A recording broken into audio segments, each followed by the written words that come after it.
Hello friends, इस video में मैं आपको बताऊंगा। तो ये रूपक जो है, समझिए रूपक एक टेक्निकल एनालिसिस, समझिए एक संस्था है, आप कंपनी टाइप ही मान सकते हैं। तो ये लोग टेक्निकल एनालिसिस के रूप पे बताते हैं कि स्टॉक कौन सा अभी चल सकता है। तो इस वीडियो में मैं आपको ये 3 स्टॉक बताऊंगा जो कि इन्होंने बताया है।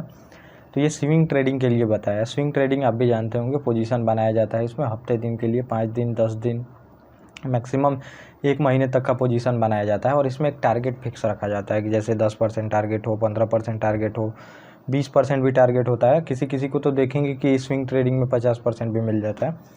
तो ये स्विंग ट्रेडिंग आप समझते होंगे। और स्विंग ट्रेडिंग का मैं आपको बताऊं, बहुत सारे लोगों को लॉस होता है, लेकिन आप अगर स्टॉप लॉस और टाइमिंग इसमें सबसे परफेक्ट होनी चाहिए। जब भी मार्केट समझिए गिरता है, मार्केट गिर के रिकवर होना शुरू होता है, वहाँ पे स्विंग ट्रेडिंग का सबसे अच्छा पोजीशन बनता है। तो आप लोग इस बातों का ध्यान रखेंगे तो आपको लॉस नहीं होगा। जैसा भी देखेंगे, कुछ दिन पहले मार्केट बहुत गिर रहा था, अब जाके मार्केट उठना शुरू हुआ है। अब यहाँ से अगर कोई भी पोजीशन बनाता है तो उसको अच्छा खासा प्रॉफिट हो जाएगा। तो यही आपको टाइमिंग सबसे इम्पॉर्टेंट हो जाती है स्विंग ट्रेडिंग के लिए। तो इसमें अब देखेंगे तो रूपक डे एक आप देखेंगे शेयर ये बताते रहती है स्विंग के लिए या छोटे मोटे पोजीशन के लिए, ये बताते रहती है कंपनियों के बारे में। तो इसमें 3 कंपनियों के बारे में बताया गया है, 3 कंपनियों के बारे में बताया है। और टेक्निकल एनालिसिस और फंडामेंटल एनालिसिस दो के अनुसार देखेंगे तो स्टॉक चलती है। अब टेक्निकल एनालिसिस इजी माना जाता है, एक आप समझिए इंडिकेटर ही सीख लिए या फिर कैंडल सीख लिए, कुछ भी सीख लिए। और फंडामेंटल एनालिसिस में बहुत सारी चीज़ें होता है, कंपनी के बैलेंस शीट। और फंडामेंटल एनालिसिस जो होती है वो लॉन्ग टर्म में ज़्यादा आपको इफेक्टिव देखने को मिलती है। टेक्निकल एनालिसिस जितना आप टाइम पीरियड घटाते हैं उतने टाइम पीरियड के लिए वो काम करती है, जितना टाइम पीरियड आप बढ़ाते हैं तो उतने टाइम पीरियड पे वो काम करेगी। तो ये काफ़ी अच्छा माना जाता है। तो ये आप देख सकते हैं। तो ये लोग टेक्निकल एनालिसिस के ही तौर पे बताते हैं। और इसमें आप देखेंगे तो इस सप्ताह 3 शानदार स्टॉक बताए गए हैं। और इसमें तीनों में देखेंगे तो बलरामपुर चीनी कंपनी है, ये बताया गया है। और टाटा मोटर्स के बारे में बताया गया है। और ICICI जो लोम्बाई है, इसके बारे में बताया गया है। और तीनों का आप देखेंगे सपोर्ट, शेयर का प्राइस क्या, टारगेट क्या है, ये सभी चीज़ें बताई गई हैं। और अभी आप देखेंगे तो निफ्टी 24,000 के नीचे चली गई है, अब गई थी। और इसके बाद देखेंगे तो 24,500 आ गई है, फिर से रिकवरी होने लगी है। जो ग्लोबल मार्केट में क्राइसिस का बोला जा रहा है, इकोनॉमिक स्लो डाउन में जाने वाली है, US को इकोनॉमी में देखेंगे कि मंदी आने वाली है, ये सब बताया गया था। जिसकी वजह से आप देखेंगे स्टॉक नीचे जा रहा था, सभी मार्केट भी नीचे जा रहे थे। लेकिन फिर देखेंगे तो सपोर्ट लेकर रिकवर होना शुरू होती है। तो फिर अब देखेंगे तो स्टॉक यहाँ पे सजेशन दिया गया है। तो रूपक ने देखेंगे तो 24,000 और निफ्टी का भी सपोर्ट इन्होंने बताया था। तो 24,400 निफ्टी का सपोर्ट था, जो कि इसको भी ये बीट कर चुका है। 24,400 सपोर्ट निफ्टी का बीट किया है, तो अब ये ऊपर ही जाएगा। और शुक्रवार को तेज़ी देखी गई थी, आज भी आप देखेंगे तो मंडे को भी तेज़ी देखी गई है। और निफ्टी जो था ये कंसोलिडेट हो रहा था, थोड़ा 24,000 और 24,400 के बीच में कंसोलिडेट हो रहा था। लेकिन अब देखेंगे तो फिर यहाँ से निकल के ऊपर जाएगा।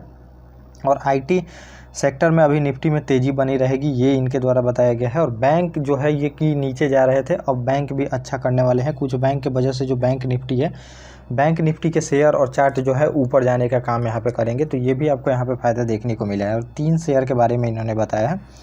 जो बलरामपुर चीनी है, तो ये 525 रुपये पे ख़रीदने को इन्होंने कहा है। इससे ऊपर जाए तो आप ख़रीद सकते हैं। और यहाँ पे स्टॉप लॉस आपका होना चाहिए 500 का होना चाहिए। और टारगेट जो आप देखेंगे तो स्टॉप लॉस 500 का होना चाहिए और टारगेट 550 या फिर 570 का, 2 टारगेट आप चूज कर सकते हैं। दोनों टारगेट के अनुसार आपको जाना चाहिए। तो ये टेक्निकल एनालिसिस चार्ट पे ये स्विंग ट्रेडिंग में देखेंगे तो ब्रेकआउट दे चुका है टाइम पीरियड में, छोटे टाइम पीरियड में। 1 डे के ऊपर सबसे अच्छा स्विंग ट्रेड माना जाता है, 4 घंटे पर कोई भी करता है।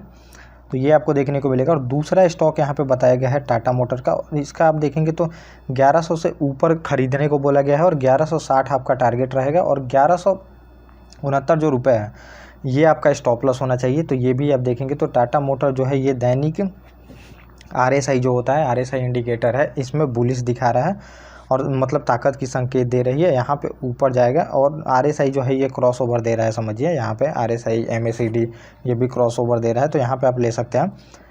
तो ये 1160 का आपका टारगेट रखना है। और बाकी स्टॉप लॉस ये यहाँ पे दिया है। और अगला जो है तो ICICI देखेंगे तो लोम्बार्ड है, ये आप देखेंगे 2025 पे ख़रीदने का बताया गया है।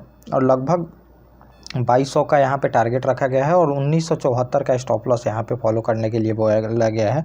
तो ये भी टेक्निकल एनालिसिस पे आप देखेंगे तो अच्छा खासा बता रहा है। तो आप इस पे एक स्टॉप लॉस लेके खरीद सकते हैं, आपको फ़ायदा होगा ही होगा, क्योंकि अभी निफ्टी भी ऊपर जाने वाली है। निफ्टी सपोर्ट लेके देखेंगे नीचे से आ रही है, तो 25,000 अपने टॉप को काटेगी ही ये, आप मान के चलिए। और जब निफ्टी ऊपर जाएगी तो ये स्टॉक ऊपर जाएंगे ही जाएंगे।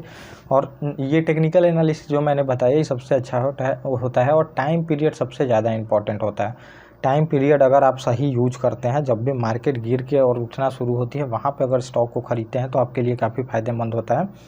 तो ये चीज़ों को आप फॉलो करें और यहाँ पे स्विंग में ये आपके लिए अच्छा मौका है। वैसे भी देखेंगे तो टाटा मोटर अच्छी कंपनियाँ हैं, और कभी भी स्विंग ट्रेडिंग अगर करते हैं आप तो कंपनी वो होनी चाहिए जो फंडामेंटली स्ट्रांग हो, क्योंकि वो देखेंगे तो ऊपर ही आनी है उसको। थोड़ा देर अगर आप रुक भी जाते हैं थोड़ा दिन तो वो ऊपर ही जाती है। अब कंपनी फंडामेंटली स्ट्रांग ना हो, वो नीचे ही जाती जाए, मतलब समझिए कि उसका बियरी से मूवमेंट शुरू हो गया हो, स्टॉक नीचे ही जा रहा हो, उसमें आप पोजीशन ना बनाएं। कहीं आप स्टॉप लॉस नहीं काटते हैं तो वो नीचे जाते जाएगी, नीचे जाते जाएगी, और एक मौका इतना आ जाएगा कि बहुत ज़्यादा लॉस हो जाएगा, तो आप स्टॉप लॉस भी नहीं काटेंगे तो बहुत ज़्यादा लॉस हो जाता है। तो हमेशा जो स्विंग ट्रेडिंग किया जाता है, तो स्विंग ट्रेडिंग का भी कोर्स आप देखेंगे तो चैनल पे मिल जाएगा आपको। तो ये आप देखेंगे पूरा टॉपिक था जो मैंने आपको बताया। ओके गाइस, थैंक यू, और अब मिलेंगे अपने नेक्स्ट टॉपिक।